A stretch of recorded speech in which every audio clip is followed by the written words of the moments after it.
Welcome to the Cambridge Tech Podcast, talking all things technology from the heart of the UK's tech capital.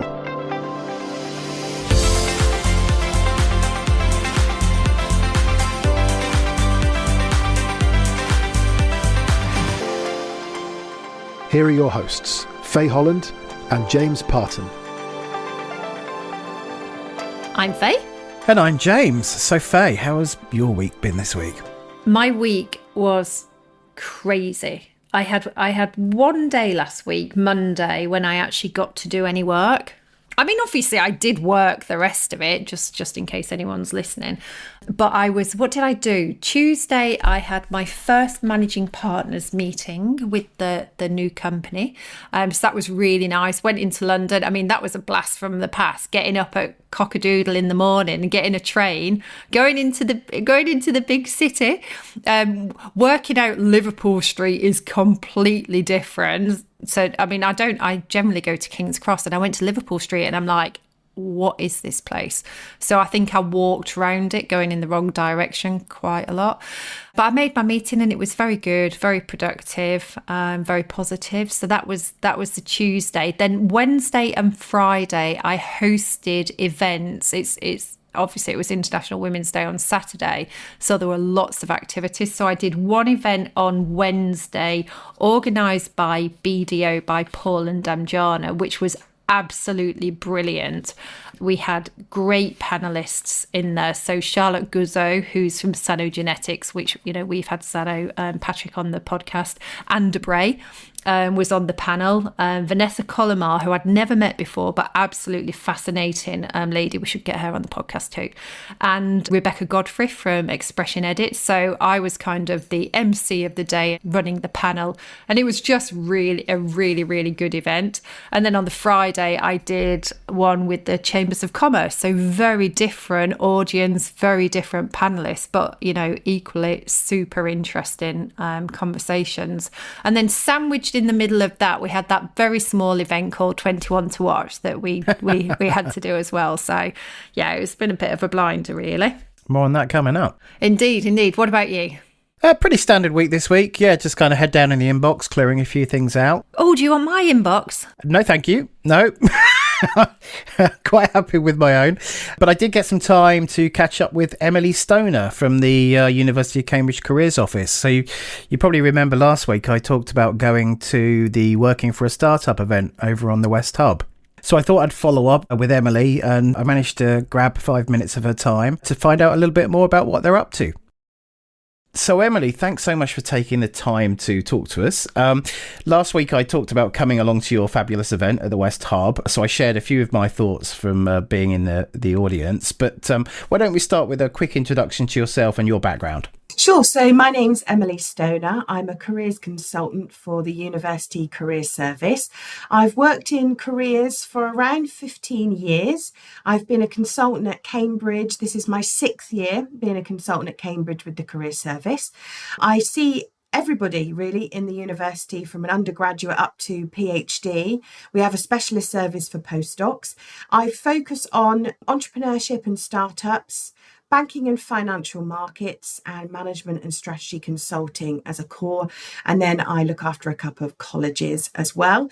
I have quite a background, like interest in the teaching of careers as well. So I do some careers training, and I'm a fellow of the Higher Education Academy. Amazing. Well, why don't we start with a simple one? You know, what does a typical day in the careers office look like? What do you guys do there?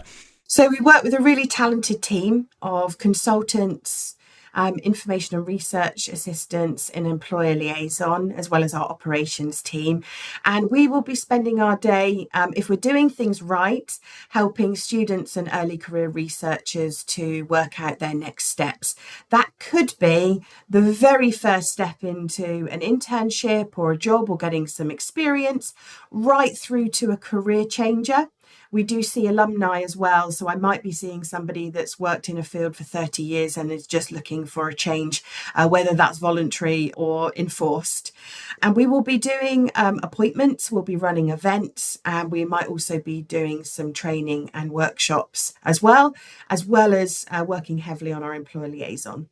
Yeah, that's really interesting. Obviously, the podcast is very tech centric, and we talk to a lot of the local startups in the area. I came along to your startup event a couple of weeks ago. So, have you seen a change in expectations of students? Have you seen a rise in the interest levels of working in startups and entrepreneurship as a career path?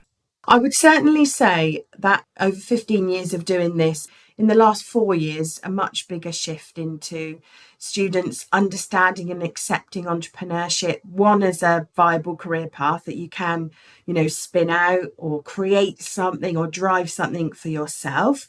And then secondly, going to actually work for a startup. So thinking about working for small dynamic organizations that are starting up or even growing has, really become more of a viable option for lots of reasons. And I'm sure if you asked somebody 20 years ago, now is the best time to be doing entrepreneurship in Cambridge. And then 10 years ago, now is the best time. But, I could equally say that right now. So thinking about government strategies, investment, growth in working hubs, the plethora of competitions, mentorship programs, the entrepreneurship labs, mentoring opportunities, student-led initiatives just seems to be multiplying. A little bit like don't feed a gremlin after midnight. It is just multiplying and multiplying. And essentially, it's a line of sight thing. If I can see it, I can do it. And I think where it's becoming more mainstream and visible, and the colleges are taking on a bigger role in that, it makes everybody think, hey, yeah, maybe I don't need to go and work in an investment bank or be a lawyer or be a management consultant. Maybe I could actually go and do something a little bit more dynamic and different. I think sometimes it's just people feeling permission to do that and feeling that that's okay. And definitely I've seen a change in that in the last 4 to 5 years. Yeah. So moving on to the event, as I touched on, really impressive panel. I think you had 8 speakers, really gave some interesting insights in terms of what it's really like inside a startup. What were the outcomes of that event from your perspective? There's actually quite a lot of really positive outputs. And I think we've only tipped the iceberg of what those impacts might be. For a start, the impact for me is that the audience, which was made up of students and PhDs mostly, a couple of postdocs, had direct access to people working in startups. They didn't have to email, they didn't have to find them on LinkedIn, they didn't have to do a deep chase through the spin-out portfolios. They had them right there. And for me, that's an immediate impact. So that social capital side was brilliant. Some of our people who are working in the startup, some of our founders were on the panel, stayed for 45 minutes to an hour afterwards to have a chat to those people. So I think that's a brilliant immediate impact. The second part of that impact is I'd had a couple of audience members actually email me to say, right, now I'm ready to have a look at this. Now I'm ready to look at working for a startup. Who can you put me in touch with? Where can I go to have a look at things? And then the third is the startups themselves and the network of startups. So some of the venture builders, some of the shared working spaces saying, oh, we've got startups that are hiring. Can you help? So those 3 things are really the main impact. And we are more than happy to have those 3 for now. And I think that in the wash up, we're super keen to think, right, how can we help these startups more connect with the right people? Yeah, and I believe that that was just one event of an ongoing series of events, right? So, what do you have planned, and what have you kind of delivered along those entrepreneurial themes? A little while back, I ran a panel on becoming an entrepreneur in Cambridge. So I had representatives right from the student level, like Q-Tech, through to the investment side of things. And then we did working for a startup. And then just on Tuesday this week, we did Inside Venture Capital. And that was having people who were working in venture capital in Cambridge and beyond, as well as angel investors and Cambridge Ventures to come and talk about actually, 1, if you want to work in VC, how do you get in? And 2, how do you get investment? What are you looking for? What are the red flags? When might you kick a CEO out? All of those kinds of things. So that was a really good event in the sense of bringing that ecosystem together again for a career area that is in that Venn diagram of startup and entrepreneurship, but can be very vague. can be very vague and very difficult to get the right contact. So, and that had pretty much the same outcomes. Going forward, myself and Nick, who's our employer liaison, focusing on SMEs, I think we're still doing the wash up on this for this term, but we're very keen to start focusing more on startups and connecting students. So maybe thinking about clinics, going out to visit people like yourself, James, to kind of offer our services more directly. That sounds great. And when I think about the day job and the conversations I have with the startups that are based in the Bradfield Centre, the conversations we have with people relocating into Cambridge, it's always talent at the top of the conversation. It's a big driver for people coming into Cambridge because of the potential access to the world-class talent that's in the city. So when you think about the people that might be listening to this podcast, how do people get involved? How do you want to work with companies that are hiring graduates or interns? Yeah, absolutely. I think I'll just add that the other benefit of working for a startup in this ecosystem is a lot of people, when they've studied at Cambridge, would actually like to stay and work in Cambridge as well, or at least within a commutable area. And there are, of course, always going to be a limited number of very large companies you can work for, but there's going to be a lot more of the startups. So that's great. And we also have a lot of, people, of course, that are doing research in areas that are fueling startups. So that's brilliant. In terms of how do people get engaged? So what do we want to do? I mean, the first thing we want to do is connect them to our community. So we look after students, PhDs and postdocs here. So if we can connect them to that cohort, that's brilliant. I think the important thing is it doesn't always have to be about having a job available, but just sharing who you are, what you do, so that maybe because you're, as a startup, you will be ever growing, you hope, and there's always something to do. And it might be that you don't need someone now, but you do in 3 months. So we can help to build that connection with a community that you can then kind of go and work for. So you can get involved by we do panels, events, workshops. You can always come along and do those kinds of things, as well as just being happy and available to talk to students is one thing. The second is we do have a jobs board. I mean, it's not complicated. We have a jobs board that students, PhDs and postdocs access. You can put your vacancy listing on there. You can state what courses you might be interested in to get a good match. And we do also have an SME category, so you can go into that category to be easily filtered by if people are looking specifically to work for a small employer. So we have a jobs board, and that service is absolutely free that you can use. And then we do have, if you are particularly growing, we do have careers fairs, the good old fashioned careers fairs where people can come along to you. And we do have all different types of careers fairs. So we have our green fair, if your venture is specifically focused on environment or sustainability. We have science and tech, we have quants and maths, we have engineering. So we do run specific fairs. So if you do feel like you're ramping up that little bit more and you're going to take on maybe more than one person, that could be worth your time. We also are happy to offer advice, like who's out there, what they're looking for, how do I approach them, how much should I pay them, that kind of thing. We're super happy to have a chat about. Yeah, and like I say, most, if not all of our services are free, other than coming along to a careers fair, which just has a little bit more of an overhead to it. So yeah, that's how you can get involved. At the very basis, we're just super happy to have a chat with you, so you can understand the Cambridge student landscape a bit better. Yeah, I mean, that's awesome. I mean, thanks so much for giving us a kind of run through of everything there. I can certainly recommend the events. It was a great event a couple of weeks ago. So yeah, I'm looking forward to seeing you again soon. Thank you. Great. And thank you for coming along. It was great to see you there.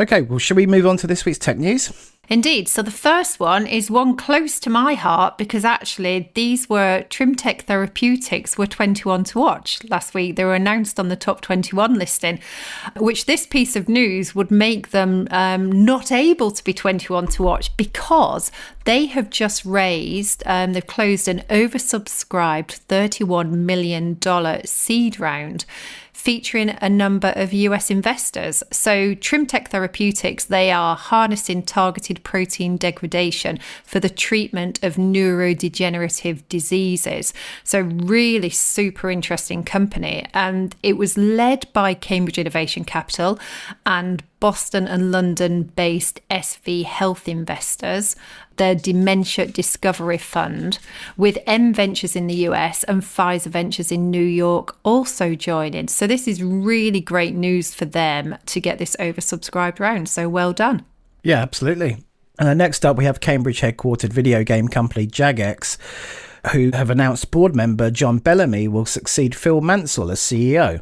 Phil will stay on with the business for a period of time to ensure a smooth transition, and Bellamy enters the role with global strategic and operational experience, as well as a deep understanding and appreciation of Jagex's flagship game, RuneScape. RuneScape has over 300 million player accounts and is a $2 billion revenue franchise. Jagex chair, Mark Alera, said, under Phil's leadership, Jagex has undergone significant transformation, growing the company into what it is today, while always staying true to its player-centric focus, with an all-time record number of old-school RuneScape players returning in Q4 2024. We wish him all the very best, and we know he's going to go on to do great things in the future. Ah, brilliant. Now, there's a good number for you. Should we have 300 million downloads of Cambridge Tech Podcast? Yeah, why not? We like a challenging goal. As long as you don't put a year on when we're going to achieve it, that'll be fine. Okay, super. And then the final piece of news is back to Cambridge Innovation Capital. It's been announced that they're taking venture builder Start Codon under their management. CIC led the raise for a 15 million fund with a 5-year investment period, and when that expired in January, with over £50 million raised by the portfolio, Start Codon was absorbed into the Cambridge Innovation Capital business, along with a great array of supported businesses. So under its own steam, Start Codon invested in 28 companies, and there's real confidence that under its new parents, the enterprise will continue to thrive. And you can listen back, episode 7, I mean, that's such a long time ago. We actually spoke to Dan Ruck, one of our earlier interviews, didn't we? So if you want to find out more about the journey of Start Codon and their new home, then obviously do go follow Cambridge Innovation Capital.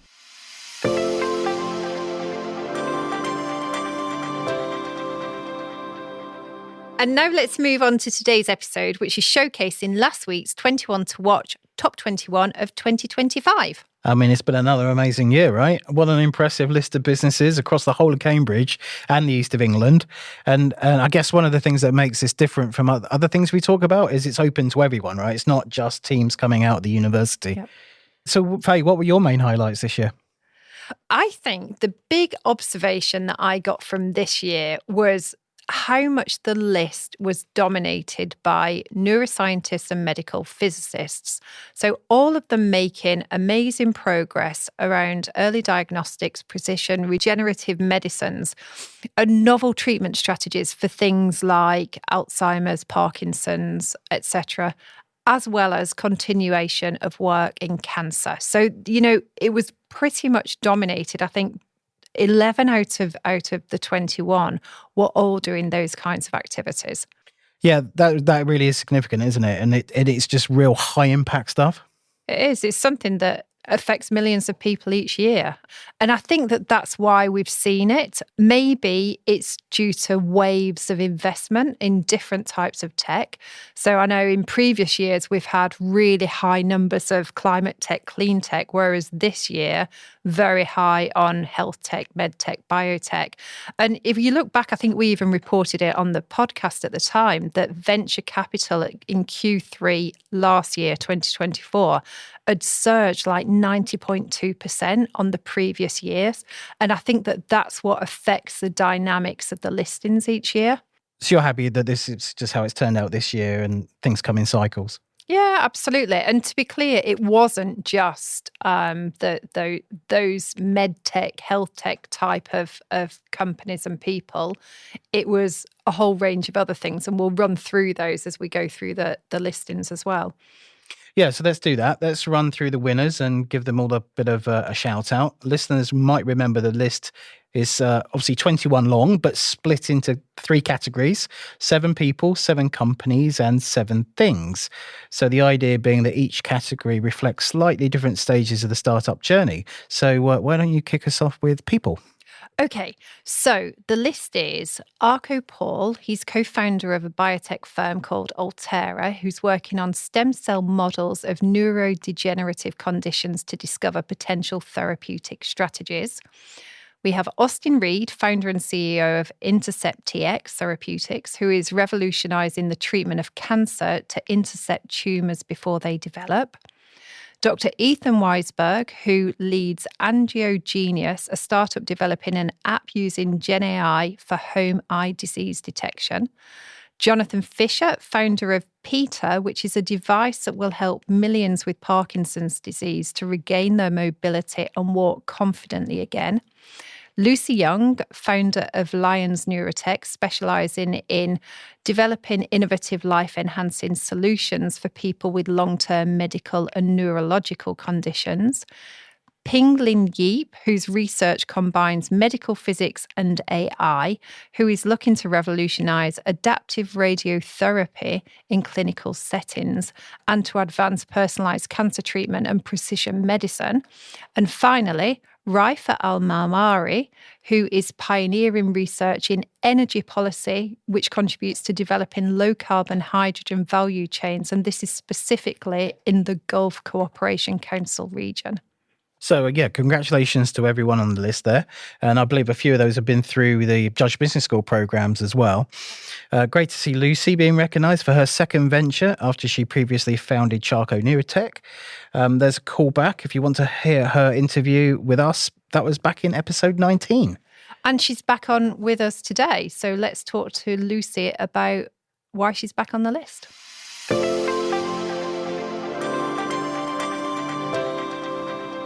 Lucy, welcome back onto the podcast.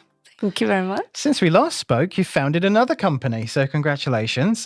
Tell us all about LYEONS Neurotech. Yes, thank you very much. LYEONS is currently doing lots of studies around actually one of the biggest challenges that we are facing as a society, which is mental health and the brain health that in total. So at the moment, we're researchers, developers getting together to really tackle this challenge.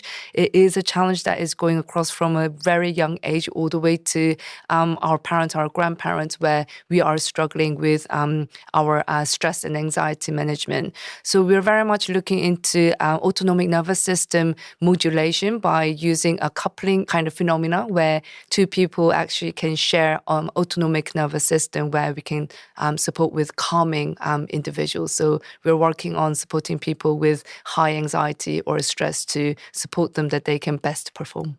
And where did the idea come from? Was it something that you'd found in the previous company and then you thought, actually, I want to dig a bit deeper here? I think it's more about the challenge that we were seeing that throughout the journey of founding a company. I mean, I have to say myself actually also had a lots of stress. I did go through a panic disorder because of the brain surgeries that I've been going through and so on. So, and then also lots of people around myself, not only the founders, but the team members and also people with Parkinson's or people with dementia, carers. Lots of them were really struggling with quite significant mental health. So I think we understood the problem. I think what's kind of coming across to us is that it's far more significant than we even came across day to day. I think it's not getting mentioned enough. So what we do is we started listening to lots of people. I'm actually about to head to further user interview to understand what kind of things help them, what kind of things actually makes it more difficult for them. So lots of literature reviews, lots of interviews are things that are building our solution at the moment. As James said, you've been on the podcast talking about Charco Neurotech before, and that came across so strongly that it was all based on those conversations. So, of course, you're going to carry on that model with LYEONS as well. So one thing I wanted to pick up on 21 to Watch is you are one of only a very few number of people who have actually appeared on the list now twice. So first of all, you're on the people list for the work at Neurotech in 2023. You're now back on it on the people list again this time round. And so for me, that's almost like you're a sure bet for doing the same thing again as you did at Charco, now with LYEONS. How do you feel about that? Do you feel any pressure on that, or are you up for the challenge? No, I'm really grateful. I don't know how I can describe how I felt when I was privileged enough to hear this news. I almost see it as an encouragement, if anything. The problem is so big. We do need more people engaged with us to take this journey to actually make a huge impact into supporting people with mental health challenges. So I really see this as a kind of encouragement of, yes, this is a problem that we are all seeing. Let's all work together. So I'm so grateful. And it has been very motivating, which I really wanted to share. So I'm forever grateful for this. So please do watch me as we make a difference. We certainly will be. So as well as the pressure that Faye's just put on you now for being now a serial successful entrepreneur, The encouragement and pressure. The other really great thing that you've committed to is the Cambridge Pledge. So we have covered this on the podcast before, but for listeners that haven't heard about this, could you just kind of describe quickly what it is and why you feel it's so important to support that programme? I think one of the key things that Cambridge Pledge is doing is actually the innovation itself, where it's kind of combining people together. Unfortunately, I think I actually see this where there is such a huge gap between opportunities or things that we can learn within even Cambridge, the city, where kind of we were able to bring lots of impact for people with neurological conditions. I was always thinking about how can we bridge this gap. It was such a kind of challenging topic for myself because the problem is so huge and complicated. So when I first heard about Cambridge Pledge, where people who were able to be privileged enough to be accessing all these resources that are out there, how can we actually share this benefit that we were able to have to further creating a greater social impact? So I am pledging to be part of this journey. So whatever that we kind of create and the profit that I get to share back to actually the society and benefit the children. I think one of the things that really motivates me is that my children are 9 and 6. So actually bringing them up, I was able to see some of the children may not be able to afford lunch. They may not be able to go to, all these educations or fun things. So how do we bridge this? So I very much see this as a kind of supporting my children's friends and so on. So it's a very real kind of challenge that I'm seeing. At the end of the day, my very core passion is towards how can we support people. And this is one of the great things that I was able to do indirectly or maybe directly through this program, through this initiative. So I do have to say it is further motivating myself to work harder because it's the full cycle of us supporting people and then that fund again supporting people. So I just find it beautiful. What an incredible perspective and, motivation for other people. That's why you're a 21 to watch. Oh, thank you very much.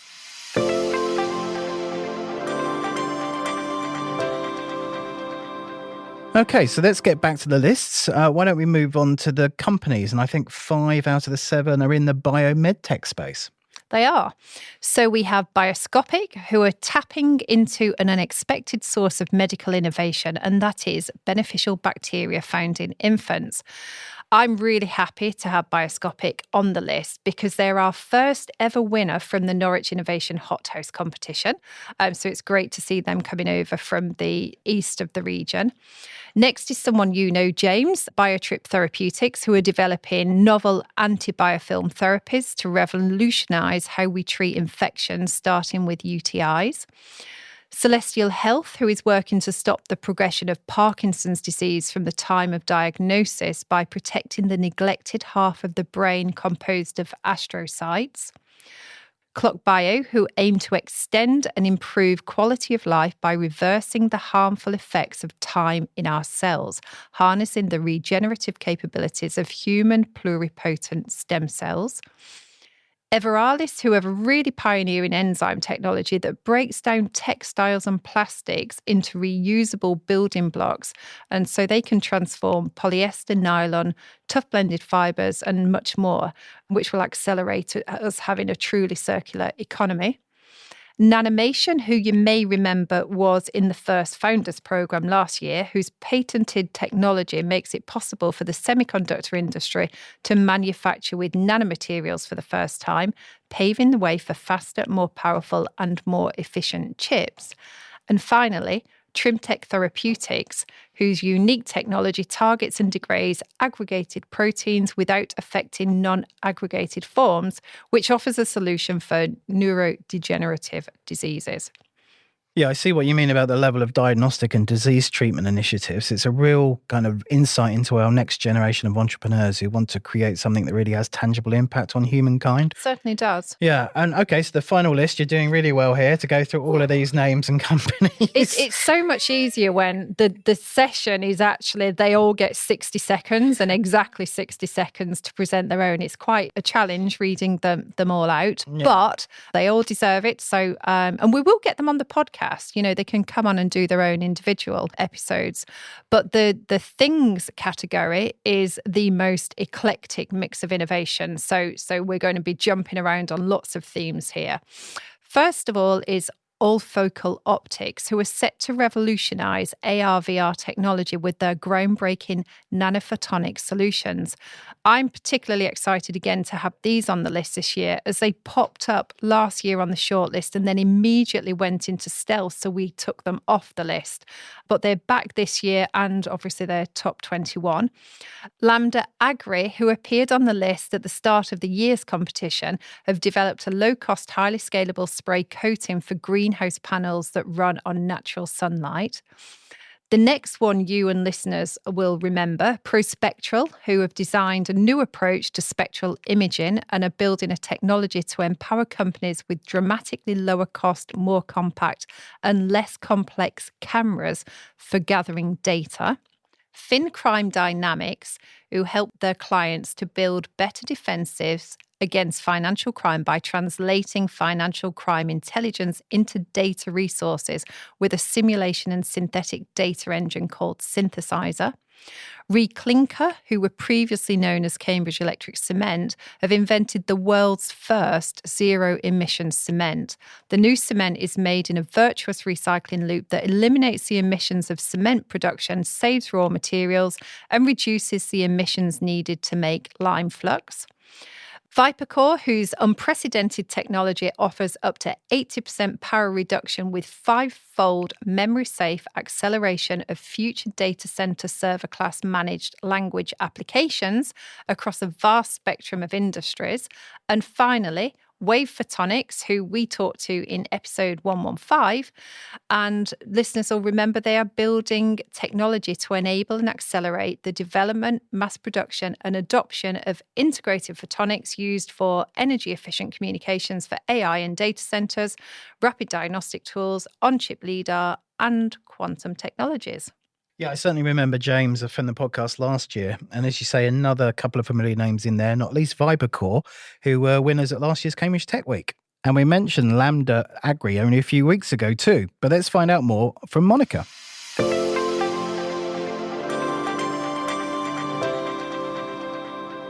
Hi, Monica. Great to have you on the podcast. Hi, lovely to be here. You've had a really busy year. We've been tracking things. You've featured in the news a couple of times, but great to meet you in person for the first time. Why don't we start with getting to know a little bit more about Lambda Agri? I always love talking about who we are, what we do. So we actually started in 2018, but we went into agri about 3.5 years ago, and I'll talk a little bit more about that later. What we are actually doing is we're making an additive, and this additive is basically a material that converts ultraviolet light from the sun into red light.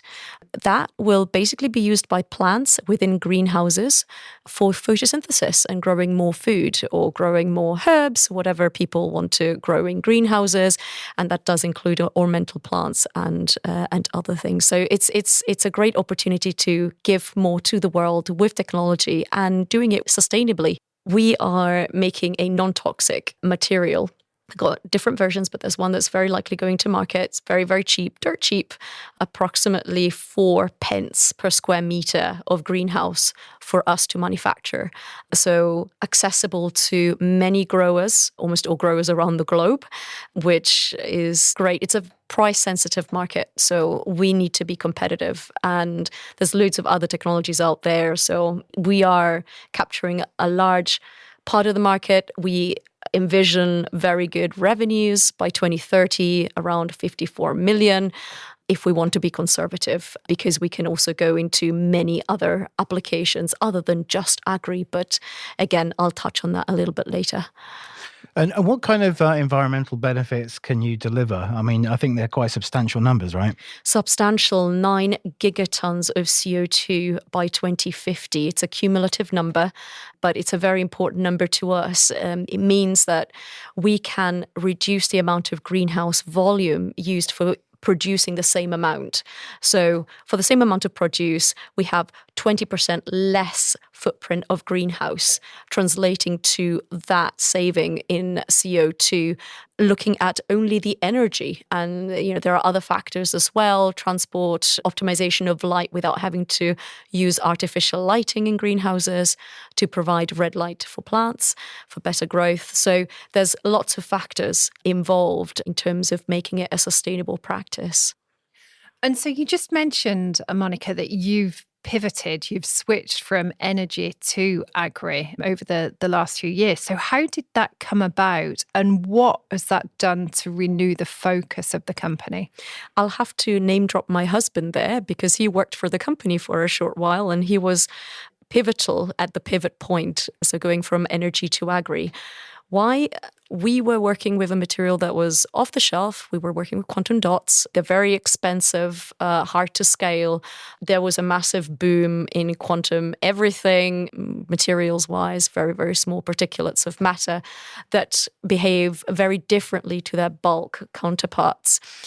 Very interesting stuff, but if it's not economically viable, it's got to go in the bin when it comes to business. So we decided to pivot in part for that reason, but in part because my partner, my husband now, has gone into doing theoretical modeling to show that actually for solar, we had to be technically much more advanced than we were at the time. So at the time, and actually still now, we're looking at downshifting, so conversion from UV to red with a process called downshifting. It's basically just when you lose a little bit of energy from the light that's coming in the form of heat, and you get just red light out.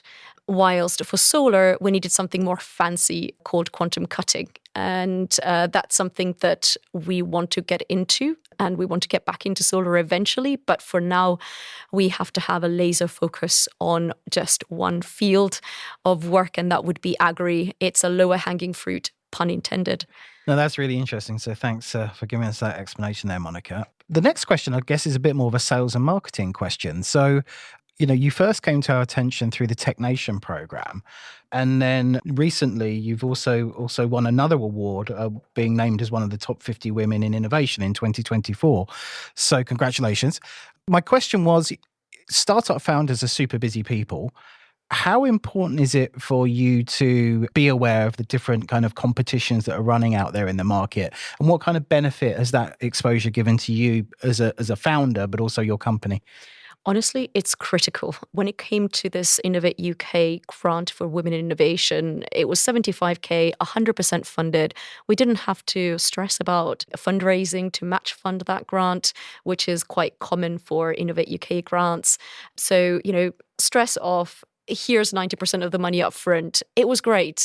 We can just get on with it. And so, this goes back into your question of, busy founders. Actually, some grants like that to keep you going, but also keep you going in a way that you don't have to worry for a while. You can just focus on the tech and, getting things done and communicating with your industrial partners. So, for example, because this is a grant via Innovate UK, the focus is on ensuring that the founder is not only looking after the tech, but also the commercials. And so we need to report back with information on how we disseminated the technology, sure, but also just communicated it to people who will eventually become our customers. So that's absolutely essential. And this particular grant was focusing on a bio-based paint that we are developing alongside an industrial partner of ours, which will be the active paint that again converts UV light to red light for greenhouses. And that's extremely important for us because we want to be commercial by 2026. So we're talking towards the end of next year at the very latest. But in 2028, we know that, for example, our commercial partner, who's a global coating manufacturer, they're fantastic. They're great to talk to, but they've also told us very, very frankly, look, by 2028, we will be completely green. Starch-based paints only. So that's what you have to work with. And what we're doing now, thanks to this Innovate UK grant, is develop the technology so that we're ready to commercialize by that point. So again, less stress on the commercials. It's sort of allowed us to breathe a little bit and start to get things going on the commercials front and look to the future. But in general, grants, very, very important, awards, very, very important. So competitions like Tech Nation and others. 21 to Watch, fantastic competition, gives you the chance to have visibility to a lot of relevant investors who invest specifically in the Cambridge ecosystem as well. And that's great, because what you find often as a founder is that you're knocking on lots and lots of doors, and often they're shut in your face saying, no, actually, we prefer to fund these regions. And it's not necessarily stated very clearly on on their website or whatever information they disseminate. Whilst if they're Cambridge-based investors and keen to go to these kinds of events, they're just more likely to be interested in companies that come out of that ecosystem. So you can be more targeted, you can waste less time, you can talk to all of these investors all in one go. And one thing that always struck me is going to, say, just exhibitions. If you just have a stand, for example, any person can come to you, but it'll be like a one-to-one. And then by the end of it, but at the end of it, you'll just be very, very tired. And most of the people you've talked to are not relevant to what you're doing. Whilst if you pitch in front of lots of investors, so already targeted investors, the people are going to self-filter. They're going to come to you. They've heard you, so they know what you're doing. They get it. You get to explain it simply, and they'll have a good idea who they want to speak to. And so this saves a lot of time for companies like mine. Of course, it's not just competitions that do this. It's other pitch events. But I've been told once by an investor who became a founder, Monica, make sure to target non-investor specific events. And that's where you find the best investors for you. So that was quite interesting. Yeah, it's about opening the right doors at the right time and being clever about it. And I always say that when you go to events, like I would never go, and this is going to sound terrible, but I'll put it out there. I don't go to marketing events because I'm going to sit with a load of people from marketing. I go to quantum events or AI events because I'm going to meet the people that then I want to be working with moving forward. So I think the principle of what you're saying is absolutely the same there as well. So I have one last question for you before we let you go. In this particular episode, so the 21 to Watch episode, when we spoke with all of the winners, we said, right, the first 2 people that respond are going to get on the podcast to promote the winners. And I'm loving it because the first 2 people that put their hands up were yourself and Lucy. So my question is, how important, and this kind of bolsters a little bit of the women in innovation presence that you've got as well, how important is it do you think that women put their hands up early and speak up? Super, super important. I found growing up, I was always told to shush. I was kind of forced to be the one to keep all my thoughts to myself. That was the kind of culture that I was brought up in. As I grew up, I found this was finally changing. And as things are now, I do find there's more and more women that are speaking up, more and more women that are taking up CEO roles, which is really, really great to see. And, also putting their hands up when it comes to being a co-founder in any one company. And it sort of gets them to realize a potential that they may not have known before, and also a kind of bravery that they didn't know about themselves. So, I see this more and more. But in general, I'll give an example. I'll sort of try to circle back on what I was saying earlier about competitions. I target competitions in part because the women to male ratio in judging panels is different to what I see with VCs but also angel syndicates. I find that the ratio is a lot closer to 50-50. And so that's one of the reasons why, as a woman, I'm sort of targeting different opportunities. So another reason why I strongly support the competition route. I would say very, very important to put your hand up. For me, it was pivotal because I feel like I found where I belong previous to being a CTO, CEO. I was CTO at Lambda and then became CEO about a year ago. I felt like I didn't really fully fit in. I felt a little bit too ADHD about everything.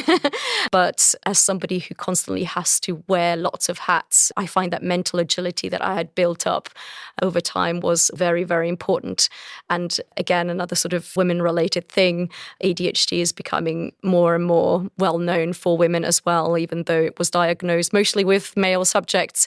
It's been found that women are particularly good at covering it up. And so it's another reason why I find I would, especially when somebody has a similar state of mind, maybe a bit ADHD, a little bit all over the place, I might say, have you considered becoming a founder? That's one of the first things that comes to mind, because it might just work out for them. Thanks, Monica. Really insightful. Thank you.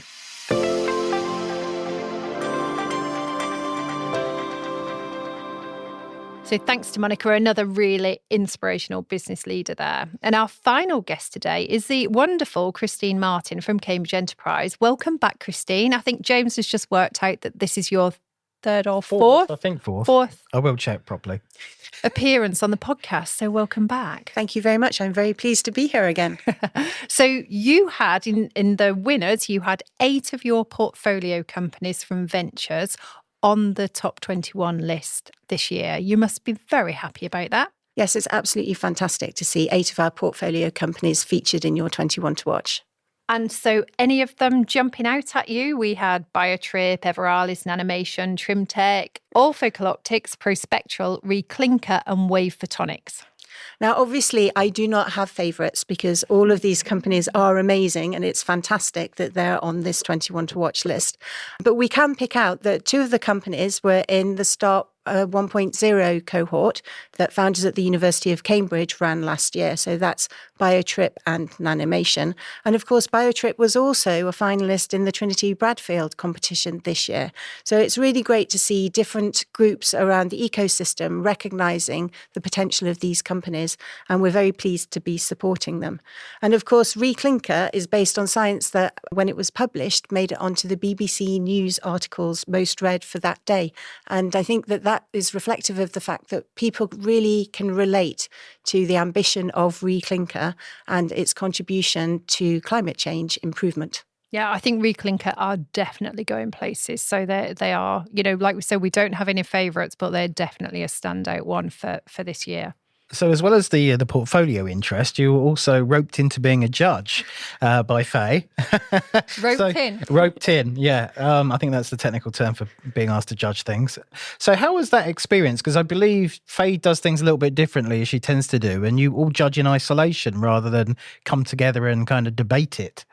Yeah, I think that, well, firstly, all respect to you guys, because I understand that there were about 62 entrants that you needed to prejudge, if you like. So that left us with the quite large challenge of looking at about 35 entries across the board.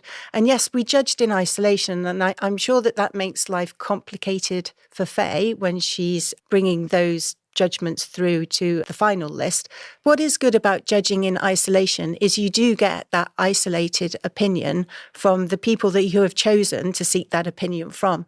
And when you judge as a collective, it is very difficult not to be influenced by people who you think understand the sector better, or you think might have an individual connection to a person or a thing or a company, because you automatically lean into their viewpoint because you feel that it's better informed. So I think judging in isolation is really valuable.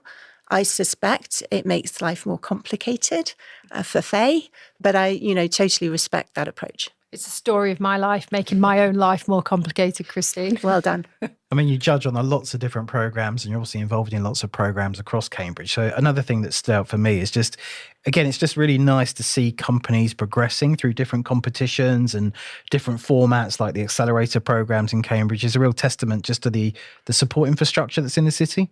Absolutely. I mean, Cambridge is bigger than any one single group. So, our university opportunities get support via this competition, via the Trinity Bradfield competition. We now have the founders at the University of Cambridge, and each of these experiences bring different mentors and thinking partners, different networks to bear, and each company becomes that little bit more experienced and works its way through its evolution as it progresses through all of these different competitions. And they can come in one order or another. I think they're all very complementary. So just going back to the companies, 6 out of the 8 on your list weren't biomed health tech companies. They were kind of across the spectrum. But I'm kind of keen to understand from you, because I mentioned at the start of the podcast that there was a really big spike in those particular sectors. So when you were judging, what did you think about that volume of people and companies working on things like early diagnostics, regenerative medicines, those types of areas? Is that what you expect? Is that what you see on a day-to-day basis? Or do you kind of always see a bit of a mix of everything? So we always see a breadth across all of the university research, but there is quite a concentration at the moment of diagnostics and medtech and health tech. And I think one of the reasons is because, of course, we're all motivated to intervene with patients sooner. Early diagnosis is a better prognosis. And I think that there are many opportunities that arise from university research to be able to diagnose earlier or more quickly or more efficiently. And all of these things contribute to better patient care. Now, getting from a diagnostic device to a product in a company that is used is quite a long journey, but we're very enthusiastic about encouraging people to take the output of their research and apply it in this way, because I think there is no doubt that this is a massively important part of the way that patients will be treated going forwards. Well, it's an extension, I think, of that last question, actually. I mean, I guess one of the most exciting things about your role is you get to see teams and ideas in their very earliest stages across the university. So do you see that kind of current focus, that current trend staying with us for, the next few years? Do you see new kind of areas kind of coming through, which, will then filter into competitions like 21 to Watch and the Bradfield Prize and, Founders? What's your kind of view, and maybe 24 months out, are we going to carry on as we are, or do you see stuff coming out from the university that might take us in a slightly different direction? Well, you always see peaks and troughs. So, I mean, in the last 2 years, a lot of what we've done, maybe 50%, has been in the clean tech sustainability area, but less than 50% of the 21 to Watch are in the clean tech sustainability area. So maybe there was a big collection of those in the last year and the year before. What I think we're going to see more of in the next 2 years, and maybe a bit longer, is the application of AI to different sectors. Now, a lot of the companies in the clean tech sector in the last 2 years have been the application of AI, because if you want to make an impact on something within 5 years, then it probably has to be an AI solution. If you're going to make a new material and then go through all of the processes needed to incorporate it in a product that's then sold, it's going to take much longer than that. So AI has been fantastically enabling in helping companies achieve some of their goals. So if you roll that forward, what could AI do for health tech and med tech? How can AI help us in early diagnosis, faster diagnosis, better understanding, and better application of the drugs that we have to the diseases that people present with?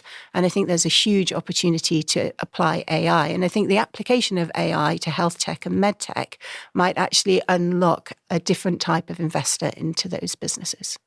Just moving away from that particular sector and going a little bit more broad, have there been any other companies that are coming through that you can talk about? I know that we had companies like Trismic and Novax on the shortlist as well. Is there anyone that you think we should be looking out for potential contenders for next year? So I think both Trismic and Novax are great examples. I mean, our office currently has some Novax samples. It is really great to be able to hold a product that a company has made and is selling, and companies are generating revenues. So that for us, that's really exciting, because when we're in the really early venture build stage of a company, the idea of actually having a product that is sold to people and makes money can be quite a distance off. So Novax is going really well in that direction. And you mentioned Trismic. We've been helping in the venture build of Trismic, and it is great to see them on the long list. And obviously, we'd love to see them make the short list next year. Yeah, I think that's the message, isn't it? Just everyone celebrates the winners quite rightly, but keep your eye out on those on the shortlist and long list as well. So I have one last question for you. It's been another incredible year for funding rounds for many of the 21 to Watch alumni over the last 6 years. And obviously that's some of your portfolio. And we reported on the news a couple of weeks ago that I think the latest has been CGD, who just raised a $32 million Series C funding round. So many of your investments are now really progressing on the global stage. You must be really happy with the work that the ventures team are doing. Yes, absolutely. It is great to see our portfolio mature. And as you say, CGD has been in our portfolio since the beginning. Georgia actually won the postdoc business plan competition in 2016, and we have been supporting CGD and Georgia and her team ever since. So we invested a pre-seed, and we invested at the seed round, and then in the A round in 2021. So we're delighted with their success, and we hope to see them carry on going from strength to strength.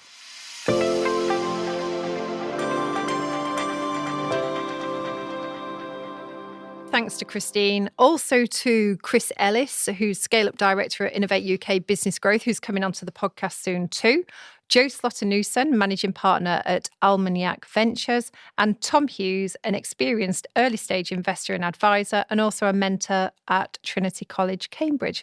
And that made up our judging quartet this year. And of course, a shout out to the sponsors. They all really get behind the programme, as they always do with the competitions that we have around here. And together, they put together prizes that amount to around £25,000 worth of value to each of the individual winners, which is a great benefit to all of them. I mean, I've got an insight in terms of just how much work these competitions take. So are you going to give yourself a break now? Don't be daft. It never happens. So the campaign does actually carry on. So just because we've finished the awards, it rolls year round with just a new cohort starting, the application starting again in September. And also, you know me, I'm ready to do something a little bit different. So you'll have to watch out for some updates on what the 2026 programme is going to look like.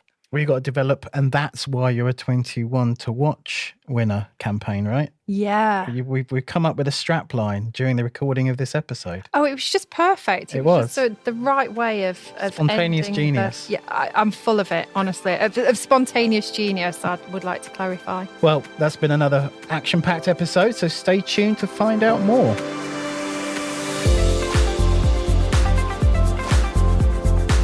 Today's show was produced by Carl Homer of Cambridge TV and supported by our media partner, Business Weekly. The Cambridge Tech Podcast is available on all major podcast platforms and on cambridgetechpodcast.com. If you've enjoyed this podcast, please give it a 5-star review. It'll really help others discover the show.